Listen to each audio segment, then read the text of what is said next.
Filmā Mana koka stāsts ir kāda skolnieka dzimtes pētījums līdz 20. gadsimta sākumam, tātad pagātnē. Tas ir gan dokumentālais materiāls, gan materiāls, kuru mēs kā dokumentālās ainas inscenējam ar aktieriem. Sākām filmēt pagājušajā gadā, turpinam šogad, atlasām arhīvu materiālus, un filma būs gatava nākamgad. Varētu būt maijā. Jā, man ir ļoti daudz aktieru piedalās.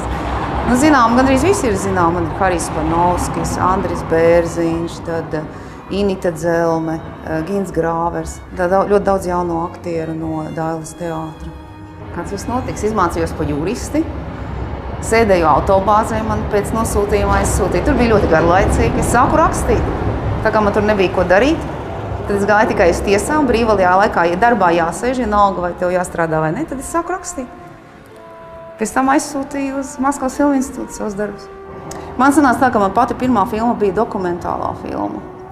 Un es jūtos ļoti labi, jo man bija sižets par milicijas darbinieku ikdienu, pazīstams cilvēks, es pazinu visu ļoti labi tos apstākļus, un man nebija nekāda problēma. Pirmais ir, ja tu redzi, un tu redzi, kas nav pareizi. Teiksim, man bija tā, ka man skaņa nemontējās, es aizlīmēju otrādi.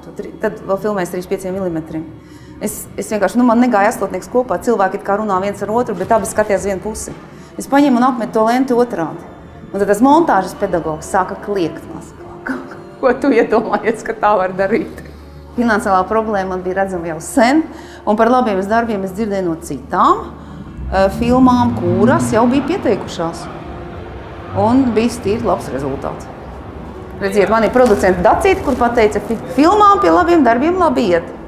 Es jau realisti esmu, saprotiet. Man ir jāzina, ko es iedošu 4 aktieriem kādu naudu, ja ko es ielikšu kadrā, es esmu realisti. Tu jau vari sapņot daudz, bet tā, kad tu atnāc, tas jau nav tā, kā mākslinieks, viņš tur var zīmēt ar otru. Nu. Protams, krāsas dārgi maksā, bet te jau ir, redziet, tur ir skaņotājs, tas te ir reālā dzīve. Tas ir kā mammai, viņai jāzina, ko bērnam iedos ēst pusdienās un vakariņās. Finansējums tika izlietots, maksājot aktieriem, samaksājot par lokācijām, tad par mežu, kur mēs veicām ciršanu.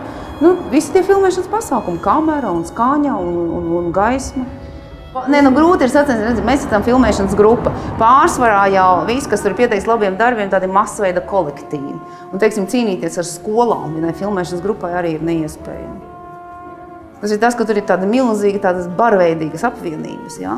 Un ja tu esi kaut kāds individuāls, nu tad es pat nezinu.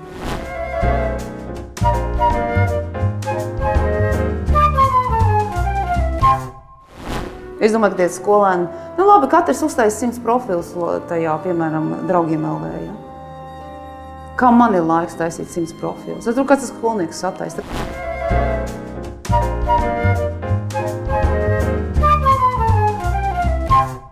Es domāju, ka tā sistēma tā pati ir tikpat negodīga kā jebkas cits. Ja? Kurš ir lielāks afērists, tas dabū.